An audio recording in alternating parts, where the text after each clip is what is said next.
Well, welcome, David. My name is Paul Yates, General Manager of Pacific Data Systems. We've been involved with data acquisition since 1984 when the company started. And I say to everyone that we've all been involved in data acquisition. And when we're born, we're exposed to information. And it's what we do with that information that really drives what we're wanting to achieve, not only as individuals but as teams and organisations. This might be the old presentation, so excuse me for a moment.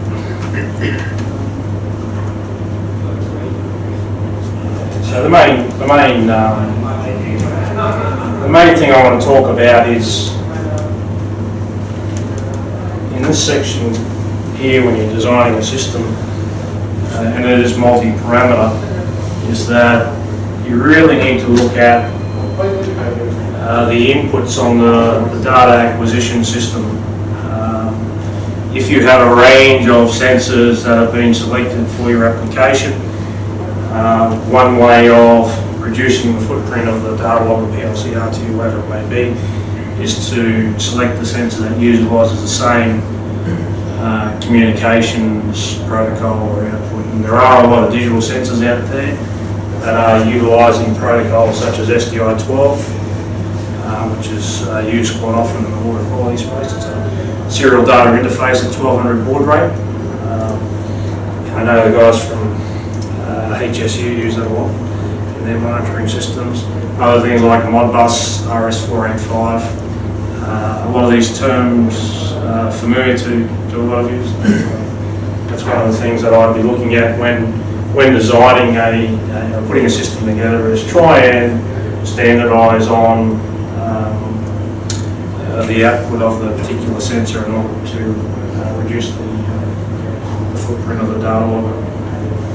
With that in mind, obviously the more sensors that you have as part of your remote monitoring system, it needs more power to potentially power those sensors, maybe a greater uptime for stabilisation of that sensor, so you get an accurate reading, and the actual localised data that's captured to that particular device may be a lot greater than it would be than a single parameter. So if you do have local memory constraints with that particular PLC, RTU, whatever it may be, you may need to look at the local memory for that sort of thing. I have shown you these products before. For David's benefit, David, that's just a general purpose logging platform, a number of analog and digital I/O, and also supports various comms protocols like the SDI-12 that I mentioned before, 422, 485, 232, so on and so forth. A lot of the times there is hardware off the shelf that can be bolted onto these particular devices to expand the capability of that particular platform. In one instance, for this unit here, we utilise a brainchild module to expand the analog inputs, outputs, and digital inputs and outputs. This unit here is a remote telemetry unit designed by manufactured by a company called CSC Semaphore out of Belgium. And two of these devices have web servers native to them for both configuration and monitoring. We recently built a sodium cyanide control and monitoring system based on a modular platform. It's a MST box. There's about 13 units in the rack. And as I mentioned to you before, the sodium cyanide monitoring control system is to produce sodium cyanide on gold mine sites as part of the extraction process. Two drivers for that: reduction of cost to produce that product from about $4,800 a tonne to about $3,300 a tonne, and also reducing the possible implications around workplace health and safety of handling that particular chemical.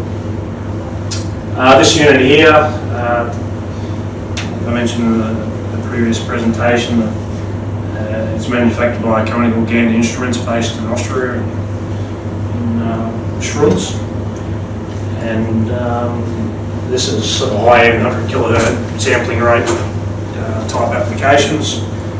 The next point is geoplasma physics are utilising it as part of a nuclear fusion application to try to recreate the sun's fire on Earth and contain it in a box for hopefully local and commercial use. And this unit here is Skywave, serial based, and also has local storage and forwarding for information.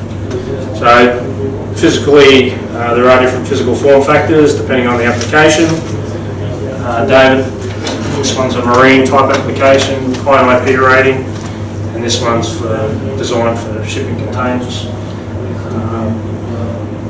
It really depends on what you want to achieve, and matching the right piece of hardware and software to drive that solution. From a power requirement perspective, you will need, the more sensors you have connected to that particular box, you will need more power.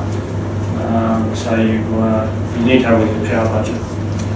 And I don't know if those who have been involved with solar installations, you also take into consideration the latitude and longitude of the site, because obviously you have different UV ratings or sun energy available at those particular places on Earth.